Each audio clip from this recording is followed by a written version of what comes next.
Hi, good evening. Welcome to our Wednesday night workshop. We are going to talk tonight about reading and engaging with scholarly research. So tonight you have two co-hosts, myself, Lisa Matich, and you also have Laura O'Brien. We are both writing tutors and academic coaches here at the Academic Support Center. Some of you have come to see us before. Some of you may be new to our services, but tonight we're going to focus in on a specific writing aspect.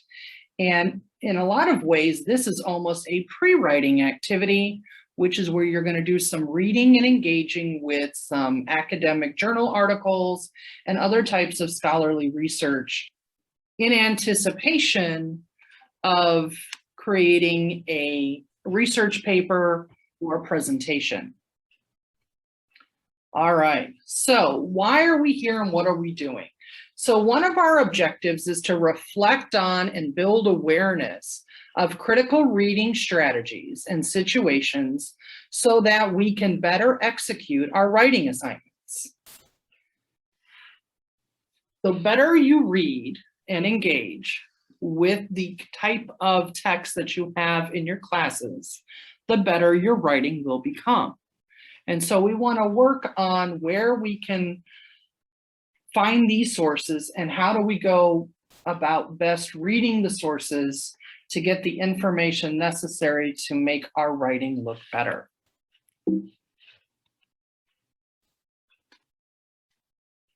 So one thing that we need to be aware of is the fact that critical reading is really an active process. When you engage with these kinds of texts, you want to physically be doing something as well as just using your eyes. So critical reading requires us to stop, think, and evaluate the kind of information that we're getting. By interacting with your reading, by checking your understanding, looking up terms or concepts that you're not familiar with, on occasion, even stopping and checking to do a quick Google search, actually will help you along the way with your writing and your reading. You will also want to get in the habit of making little notes. And if you feel the urge to underline, which I know a lot of us do, my suggestion is that you underline and add a little note as to why you underlined a particular section. If you're just underlining, you're going to find your page full of yellow highlighter and you can't remember why you thought it was important in the first place. So what else can we learn here about the idea of critical reading, close reading? So this is actually, I wanted to pull this study out for you. It's a little older, but the information still stands. That there was actually a study done on people who did two different types of reading. People who are doing close, purposeful reading, and those who were just reading for fun. So in this particular study, the author here is Natalie Phillips. She has her PhD in English literature, and she took a neuroscientific approach to literary analysis. So what she did is she had people read specifically on different types of texts, and she had them pay attention and do close, purposeful reading activities, critical reading activities, while they were reading. So the experiment focused in on literary attention. And really it was looking at the cognitive processes that your brain is going through when we have when we focus in on our reading for different purposes. So what she did was have all these literary PhD candidates sit down and read something for pleasure and read something for what we would consider work or for homework. And so she knew that those PhD candidates could probably tell the difference between close, purposeful reading and reading something for fun. So what's interesting is that by reading Jane Austen here, what they found out was that your brain actually makes really cool connections and much stronger connections when you do this close, purposeful reading, as opposed to the kind of reading that you do when you're just enjoying a book. All right. So even though you're all kind of here together, we're going to try something. That I really was interested in learning more about who's a critical reader. So there are 3 types of readers here on the page. Reader number 1 says, I've highlighted the sentences I think are important. I'm not even sure if he's talking about his experiences or another person's. I've been reading for 2 hours and still have 30 pages to go. I guess I'll be here all night. How many of you feel that that is the way you generally go through text for class? That you're just reading it to get through what you have to get through? I feel like sometimes it might depend on the book. Okay. So are there certain ones that are more challenging for you, Peyton? A few of them. I'm a business major, so Okay. I mean, some of them when it's just talking about business the whole time, Mm-hmm. and doesn't really go into depth. I don't know if I have a specific book, but that's kind of just how I feel about that one. Okay. All right. So yeah, so sometimes you're right. I think all of us have been in that stage, right? You read something and you're like, ugh, here we go. We're going to talk about the same thing over and over again for another 30 pages, right? That's a little painful. Anybody else have that experience? I'm not sure what's going on. I'm highlighting some things, but in the end, I'm just not sure. Got to get through this.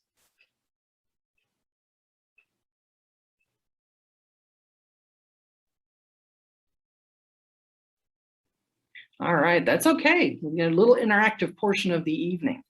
All right, what about the critical reader number 2, or are they critical?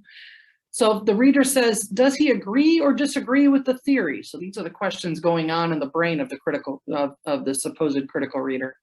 I remember this from high school psychology, a little. I'm confused by this language.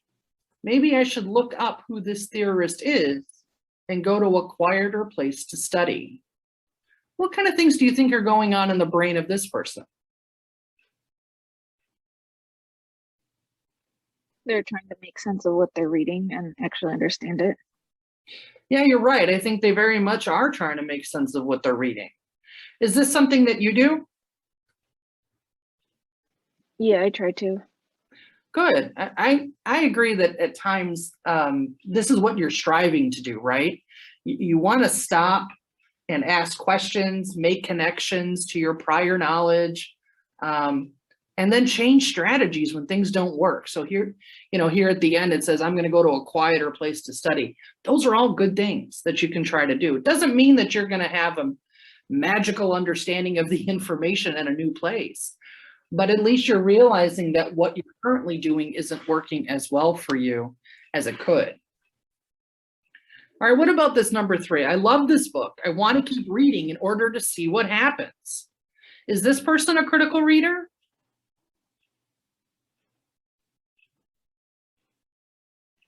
No, because it seems like they're just reading for enjoyment.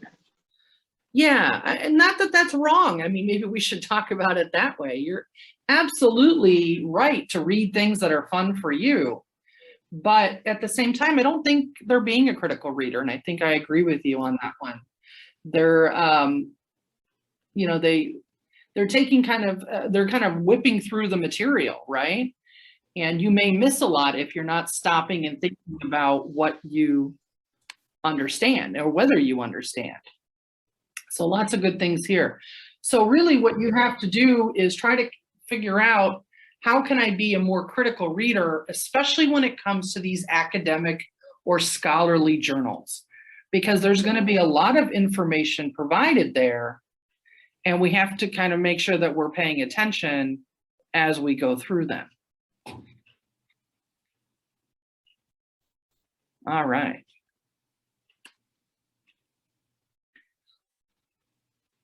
If you don't take anything else away from our presentation this evening, try to take this.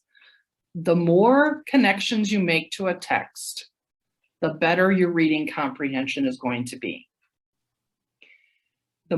That includes not just physical connections, meaning holding the book in your hand or reading, touching the book or smelling the book, holding the pen, depending on the lighting in the room, all that kind of stuff is important. But I'm more interested in you having an organized method of keeping track of materials and ideas. And key to that is note-taking. And so when you're actively reading with a purpose in order to learn, the writing process ends up being easier at the back end. So think about how much time you can devote to your reading. Are you stopping along the way, asking yourself, do I understand this material? If you do, keep going. If you don't understand the material, do you have a strategy as to what you're going to do when you come across information you don't know? A lot of students tell me they reread. How many of you guys reread stuff over and over again trying to get the main idea?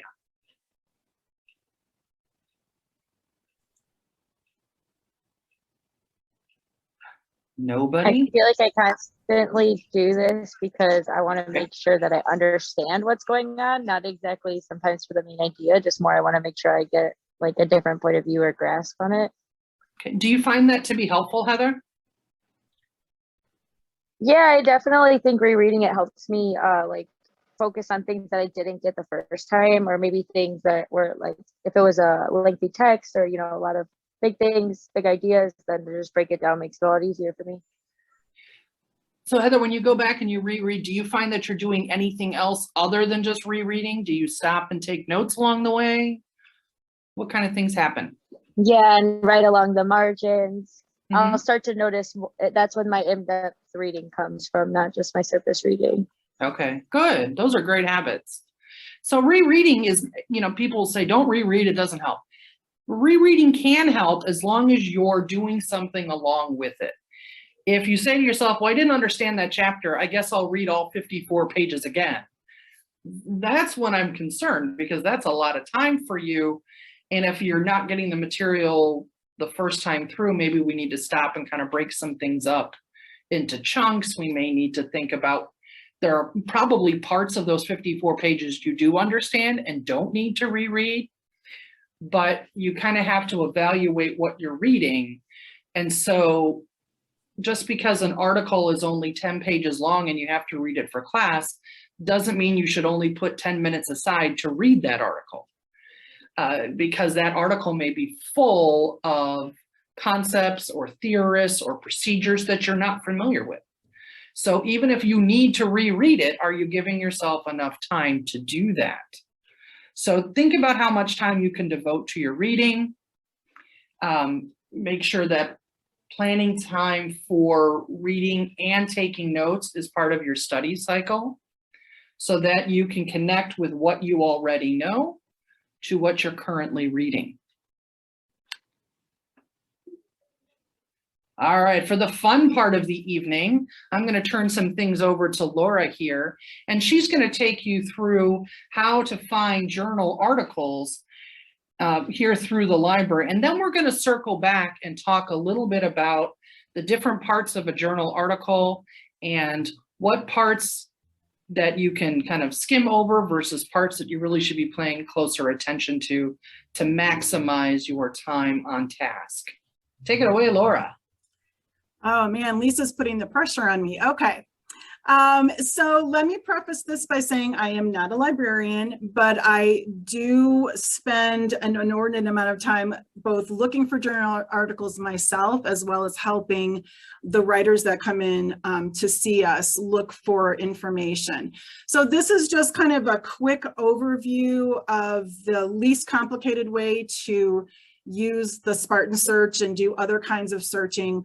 I definitely would recommend seeing our librarians. And as we go through, this is just going to be a couple, 3 slides. When we go through, you'll see that there's various ways that you can get a hold of them. If you haven't already, some of you may have. Lisa, can I request? Yep, you're all set now. Great, thank you. Okay, so the first thing I want to point out, and this is something that I actually forget about a lot, Google Scholar is available to everybody. So it's just another part of Google, of the Google system. That doesn't mean that we have access to it at AU, but it is possible that you can get it from AU once you find it. So that's always a good place to start. You just Google Scholar and you'll get to Google Scholar. So, but AU has a very powerful search as well. So that's Spartan Search. And I just want to go over it, just kind of, again, sort of skim the surface of it. And hopefully this will move. There we go. Okay. So I'm just, this slide is just kind of telling you what it is we're about to look at. So there are various kinds of databases that are easily accessible as soon as you get into the library website, research, and various LibGuides. And that's what I wanted to show you tonight. So I'm gonna click here and just do kind of a quick demo.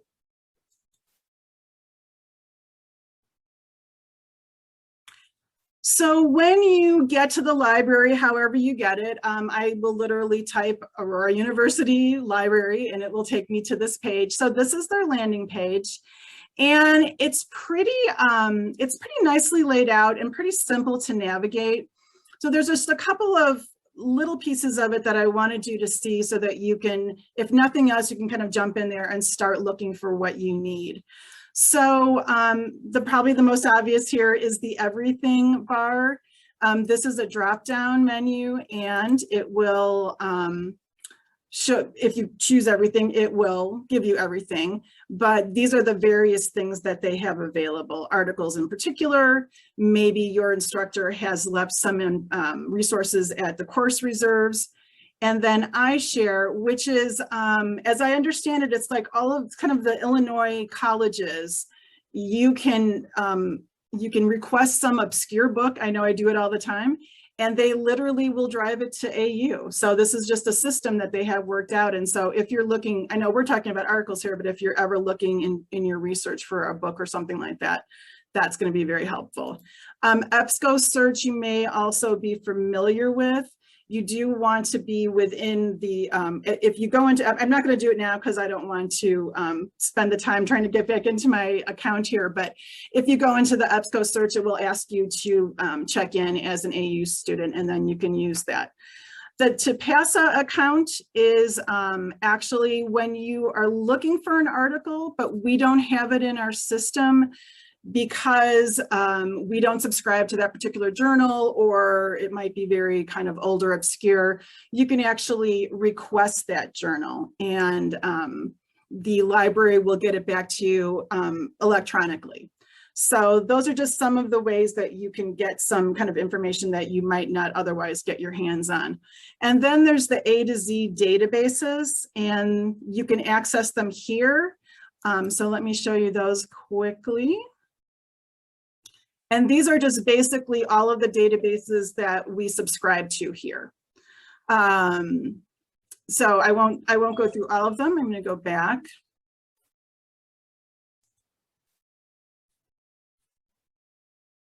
Sorry, my computer's a little slow here tonight. So that's one way to get into all the various things that you can use to do your research. And one of those things will be scholarly articles. So another feature I wanted to show you is if you go to the research tab, a couple of things you're going to see here. So on the left here, there are various subjects and your instructors may or may not be using this particular function here. So this is LibGuides, so library guides for each of these subjects. And right here, the way they're here is by subject. When you click into a subject, so I'm just going to choose like communication, when you click into a subject, you're going to see which of the classes for which semester might be located here. And they could be anything from syllabi to databases to resources. So it just kind of depends what the instructor wants to do. They don't all use it, and they all use it a little bit differently. This also tells you, if you can see at the bottom there, who the librarian is for that particular subject. And sometimes if you go into the actual class, there might even be another librarian. And they're just kind of specializing in these areas and are way more knowledgeable about that particular one. So that can be really helpful for you as well. So I'm just going to click one open so you can see what is available in it. Again, sorry, the computers are a little slow here tonight.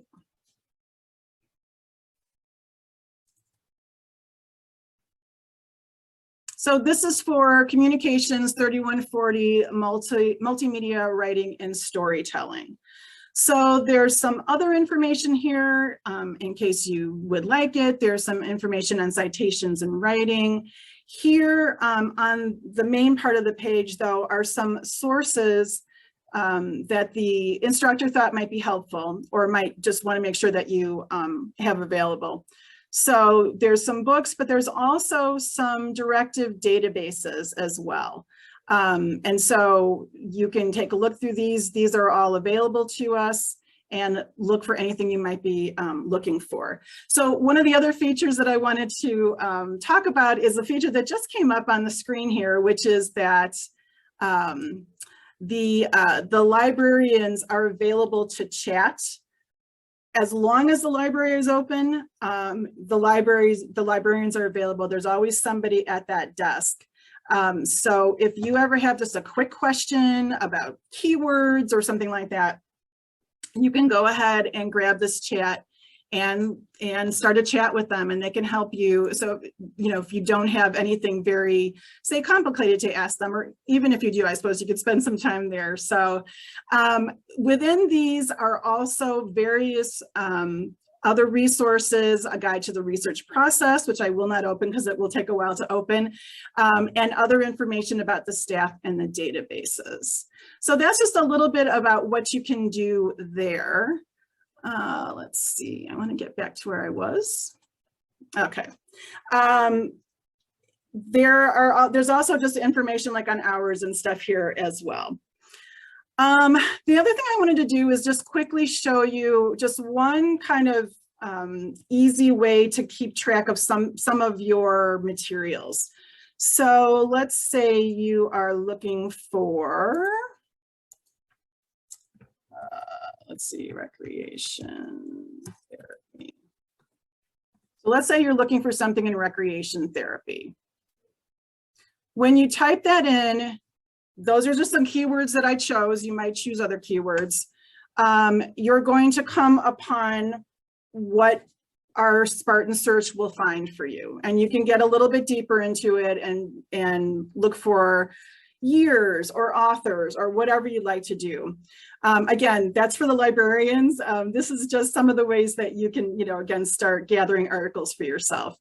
But I did want to point out over to the left, there's the chat again, over to the left, it says peer-reviewed journals, and it also has the other various advanced search information here. So let's say you have to look for an article that is only 10 years old or whatever. So you can put those constraints on the search so that it doesn't look for everything.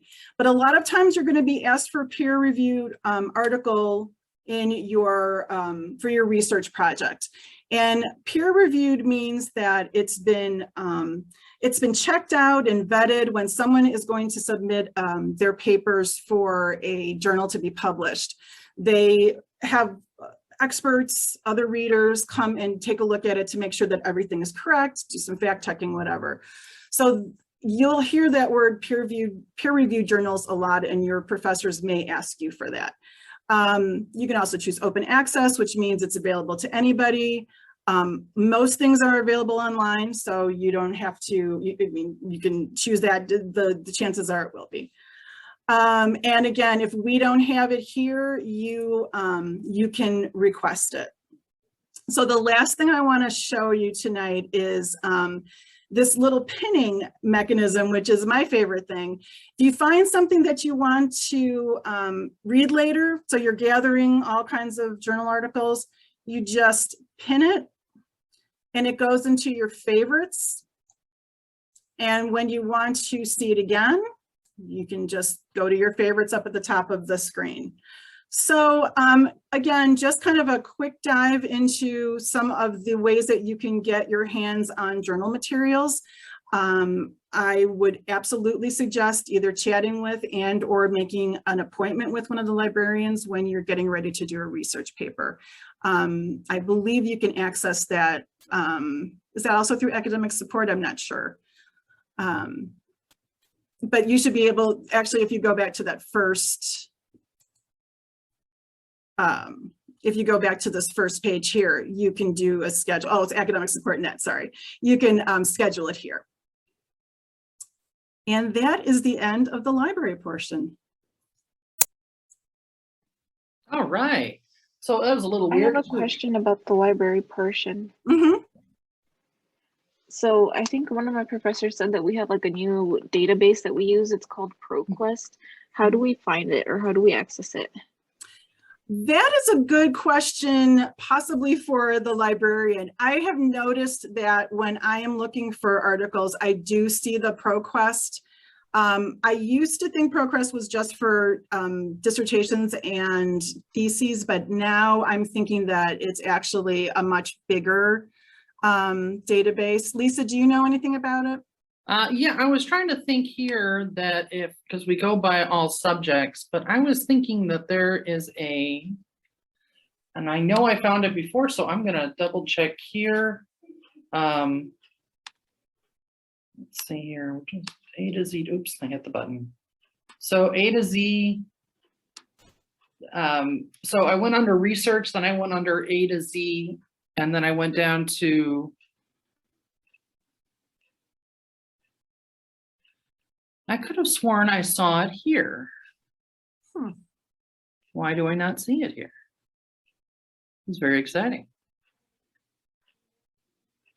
All right. Yeah, here we go. I had just noticed it.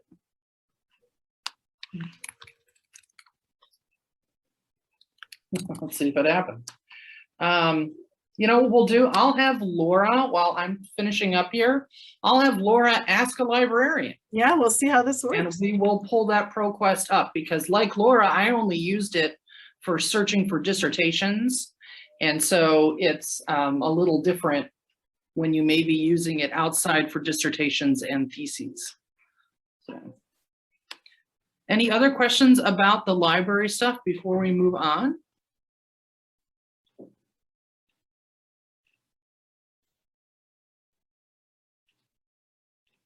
Okay, so let me go ahead here and put this back into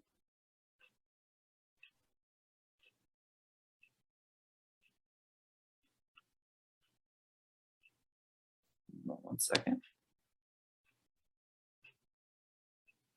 Okay, I'm not sure what happened there. I did not mean to do that. Let me.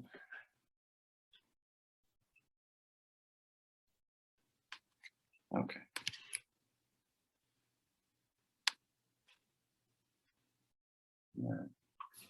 I'll let Laura pull that up, and I apologize for the delay here. We're going to fix what's happening. Okay, I'm gonna stop my share here real quick so I can fix what's happening, and then I will pull it up so we can continue on.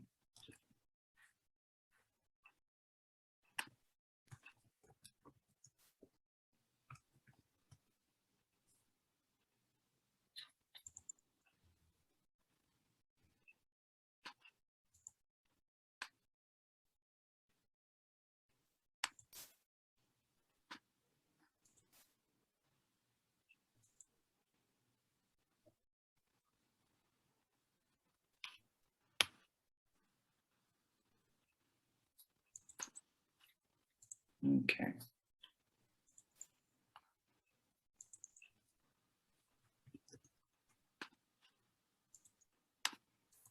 see what's, this is what happens when you lose the the button along the way. Always good times. All right.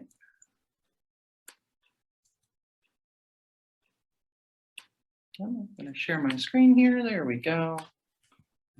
Sorry about that. This is always good times to figure out what works and what doesn't. There we go. All right. So we're going to talk a little bit more about journal articles, and then we'll talk about how to go, how to read them. So first here, journal articles end up being pretty challenging for students. And a big part of why they are challenging has to do with exactly what's in them and who they're written for. Generally speaking, the author and the intended audience, so the person who's supposed to be reading this journal article, are likely to be experts on whatever the subject is. So they're not really dumbing down any of this information. They're going to speak the way that other experts in the field speak. They're going to assume you know the vocabulary, that you know terms of art. So maybe like a specific phrase that's used. They're going to expect you to be familiar with different types of methodologies of research. They are not going to explain to you how quantitative and qualitative research is done. They're going to expect you to have that information or that background information. And so they're going to skip over a lot of the stuff that you and I might need if we're reading an article in something that we have really no knowledge of, or maybe limited knowledge of. So in terms of vocabulary in particular, it's usually subject specific and it's appropriate for advanced readers. So you may come across an article where you don't know the words, whether it's the ones in between concepts. So there may just be a big word periodically thrown in there, or they're key terms that are required to understand what they're talking about. And the problem is these key terms are kind of woven into the text. They're not highlighted. There's no special formatting, and there's no glossary for you to look them up. So you're lucky if at times you can figure out from the context clues what the words mean, but oftentimes you may have to look up some words or some concepts before you can continue reading on with the article. The purpose of journal articles generally are so that the author can make a claim, develop an argument, share an opinion, or provide information on research. So in order to find out what purpose the author has for writing the article, I want you to look in the article's title as well as in the abstract of the article. The abstract's that introductory summary paragraph. Oftentimes it tells you what kind of article you're looking at. The research articles are generally focused only on research. It's either the author's own research or they're summarizing the work of other scholars on the same subject. The text is likely to include many references to other researchers, names of people and institutes you may or may not be familiar with. And so just be aware that you may run into different things along those lines. Journal articles may also be very specific. So the author could be exploring a narrow, highly specific topic or perspective within a larger subject. Formatting is often different than what you might be used to. Content usually has standard sections. We'll talk about them a little bit more, the abstract being one of them. And we'll talk about the background literature review, methods, results, discussion, conclusion. The other part that students tend to kind of throw up their hands at is the fact that there's often not a lot of visuals, or if there are visuals, they are solely pieces of statistical evidence or charts, and it's not much. There's often not a lot of text to help you and very little subheadings.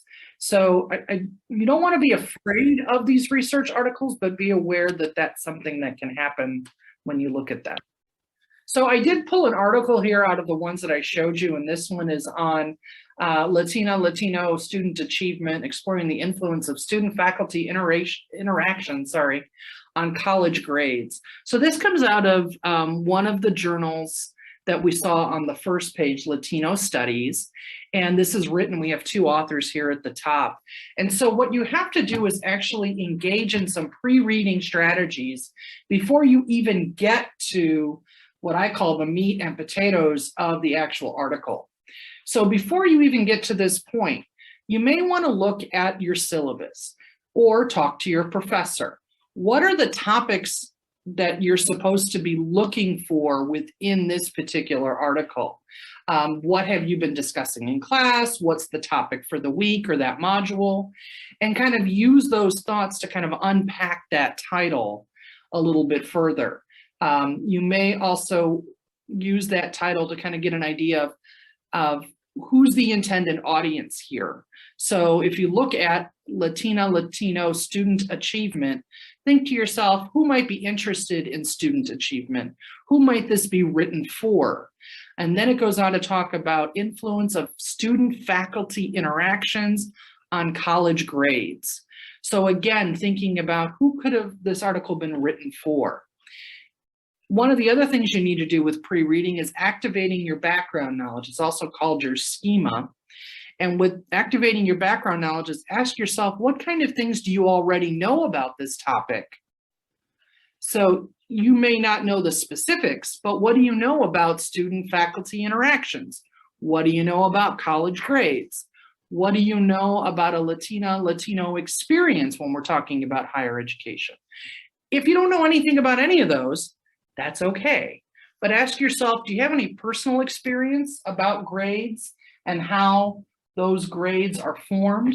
That might be part of your background knowledge. So just because you don't have a lot on the subject doesn't mean you're approaching this article with absolutely no knowledge ever of having read anything. You do have some knowledge. See if you can kind of tap that knowledge. Look at the abstract. Look at the abstract, usually on the first page. It gives you an overview of the topics. It often tells you in the abstract what are some of the key words that are going to come up.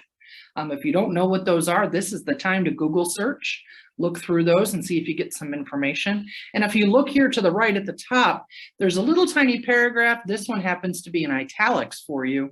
That is kind of your short little abstract or introduction to the article.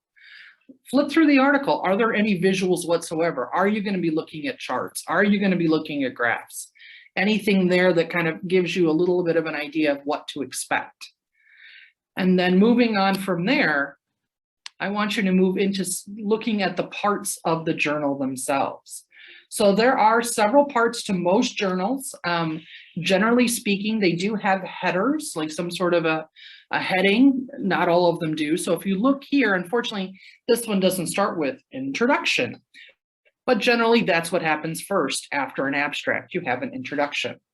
After the introduction, you usually have, or part of your introduction is what we call a literature review. This is the section, if you look here to the right, you see all these other names of people and dates. Literature review is really the author's time to tell the readers, I have done my research, this is why my research matters, and how it's going to fit in to the rest of the scholarship about this particular topic. Near the end of their introduction will be the problem statement or their reason for their research. Sometimes it's its own paragraph. Yay! It's not always their own paragraph. Oftentimes it just may say in the middle, the purpose of this research is. I love when they use that sentence. I use that sentence when I write journal articles, but not everybody does. But take a look and see if you can find that. After the author has told you, here's all the information we know on my topic, here's what I'm going to research, then the author spends this time talking about what we call the methodology. How did they go about conducting their research? And what gets confusing and for most students a little frustrating is that if you're not familiar with methodology, it looks like Greek to most people. Like, I have no idea what narrative inquiry is and I don't care. But looking at the methodology section, these are the kind of things that unless your professor is specifically asking you about how the author knows what they know, don't tell them, but you can quite often skip this section, as well as the data analysis, which is part of this methodology. It's just telling us how did they take the data that they got and what did they do with it? How do they analyze it? Again, unless your professor asks you specific questions about that, it's another section that you can probably skip over without losing any of the information. But I absolutely want you to focus in on the discussion section. The discussion section of the paper is the part of the paper that tells you what their results are from their research and why should you care. And that's the important part. It kind of takes that data that they gave us, it comes to some conclusions, and then tells us why it's important. That's why you want to pay attention to the discussion section. The last part is the conclusion. Again, I always suggest reading a conclusion in a research article. It usually nicely ties up everything that went on before. And it also gives you some space for a conversation of why this research is good, why maybe it needs to go further. Are there some people that got left out of the research and why? So a conclusion just kind of sums up everything nicely. So again, don't tell your professors I told you to skip the methodology and data analysis, but only do that if what you're looking for is why they did what they did and why do their results matter. All right, we mentioned some of this before. I won't go through it again just because I hate when we have to repeat ourselves, but think a little bit further ahead in terms of your notes. As you're actually reading this article, make a habit of condensing and paraphrasing what you just read. As you finish each section or a page, can you explain those key terms and ideas without having to go back to the article? That's what condensing and paraphrasing is doing. Finish an entire section. So finish the entire, maybe one of those paragraphs on the literature review before you go and take your notes, because you want to make sure that you have some good stopping points along the way. Take these articles, put them into smaller bites. We digest food better with smaller bites. We digest reading better with smaller bites. So take notes on those smaller bites and move along from there. Also, while you're taking notes, think about things. If you have thoughts or questions along the way, put those down on paper. Those are just as legitimate as the notes that you're taking from the actual text. Don't let those thoughts and questions slip away. They're fantastic for class discussions and for your assignments. When you're reading through the article, try to limit the highlighting and the underlining. Or, like I said before, if you highlight or underline, I want you to put a note right next to that, because it's that note that you're going to go back and reread. If you just highlight and you go back and say, well, I'll just read the highlighted parts, how many of you can probably remember at some point in your life highlighting almost the entire page of something you just read? Who wants to go back and reread now all those words in yellow? Is the yellow going to help you? Well, probably not. What's going to help you, though, is if you underline something or you highlight something in a color and you make a note next to it, such as, this concept keeps getting repeated, I bet it's important, then that note is going to have more value to you than just the underlining or the highlighting. Make some symbols. If you've got a question, put a question mark. If there's unknown words that you come across, maybe those are the ones that you circle, or maybe you highlight those in orange. Try to change up the idea of how you actually interact with the text critically. See if that can make breaking down these articles a little bit easier. Some last thoughts as you're finishing up reading those articles. Go back and kind of revisit that article a little bit later. Not the same day, maybe within the same 24 hours, 48 hours. Try to use that review of the article as part of your study cycle. Maybe go back and even write a quick summary. Some of you have been coming in to see us about annotated bibliographies. This is the time to write your annotation for your annotated bibliography. Explain and share what you read with a friend. That's always a nice one. Or even out loud to yourself. I've done that as well. Answer any questions that the text may have provided or that your professor's asking you to think about, or maybe even ones that are on the syllabus. And then the end, you may want to think about creating flashcards or a concept map as you kind of incorporate this article in with all the other articles that you've been reading. All right, before we move on to the end here, and I know that I've talked at you now for the past 10 minutes, tell me your thoughts, ask me your questions.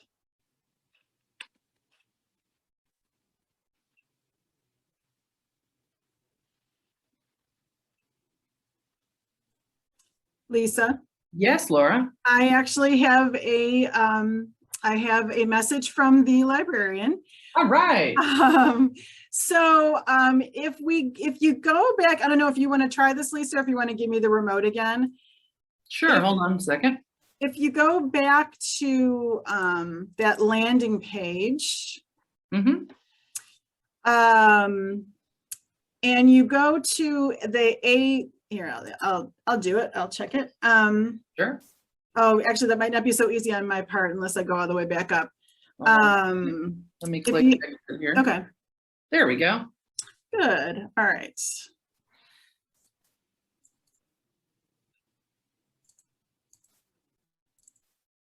Oh, I think you've got it right up here. Hold on.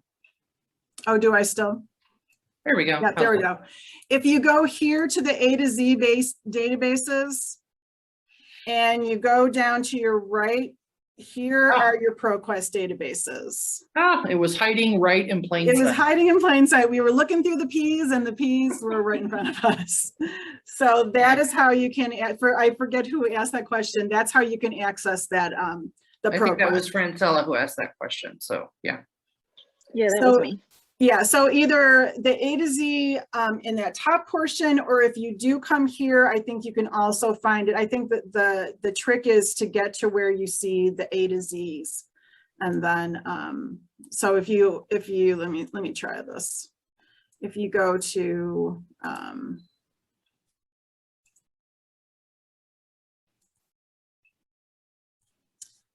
if you go to research, Mm-hmm. you can still find it. You go to the A to Z databases over here, and you're basically getting to that same spot. And then if you go down here, that's where the ProQuest is. There it is. Perfect. All right. I'm glad you asked that question, Francella, because we needed to know where that was. So that's always good for us too. Any other questions or thoughts? I'm going to take us back here to this screen, this last screen, in terms of academic support net here. And we have some information. There's a QR code for you. So the one thing we want you to remember is use your resources. Meet with the librarians, come and see us, make an appointment with an academic coach if you want to talk about journal reading strategies one-on-one and any other kind of academic issue that you might have. You spend some time with your professor and their office hours and talk about strategies that are specific to your class and the text that they're having you read. So don't kind of swim alone in the deep ocean. Come see us. If you want to make appointments, hang out here with the Academic Support Net where you have been to sign up for this. Also, if you have any questions on making appointments or getting some help, the phone number's at the bottom. As long as there's a student here at the library, there is someone answering the phone and the text. And so that's pretty late at night, but it's nice. It's another student who's helping to answer your questions and get you pointed in the right direction. All right, if I don't see any other questions, Laura, I'm going to go ahead and let everybody go for the night. All right. Anything on your end? Nope, not on my end.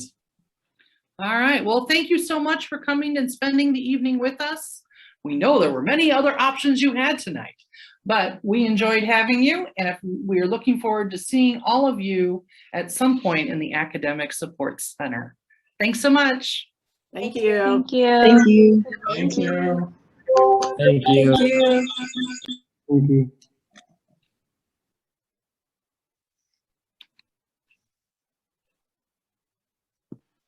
I actually had a quick question.